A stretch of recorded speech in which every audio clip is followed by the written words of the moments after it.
Hi friends, welcome back to my channel SciTech. In this video, I'm going to do the geek benchmark test on the OnePlus Nord 2T device on the day 1 of usage. Yes, friends, this is my day 1 of using the OnePlus Nord 2T, and as you can clearly see, I did not install any kind of much applications apart from few benchmark applications.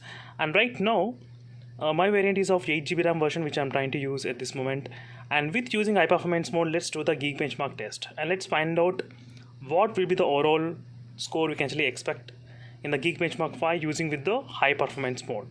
And 5 GB of RAM expansion has been turned on as well. As you can clearly see, 5 GB of RAM expansion is there.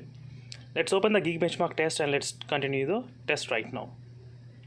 Using with the high performance mode and with the 5 GB of RAM expansion in the OnePlus Nord 2T with a Dimensity 1300 chipset. Again, I'll be back after some time.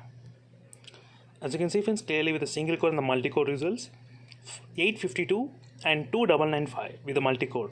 So definitely slightly kind of less than the OnePlus Nord 2 in terms of the benchmark scores. I can definitely say that regarding the Geek Benchmark 5. Even using with the high performance mode, still the phone did not get pretty kind of high scores.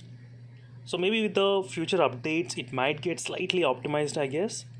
With the single core performance, you can see, and the multi-core performance with using high performance mode and without using high performance mode, the difference. That's what the difference I'm trying to show you exactly. So that's it, friends. Thank you for watching us. Straight of more updates. In case if you have any other questions, let me know in the comment section below. Until then, signing off and bye.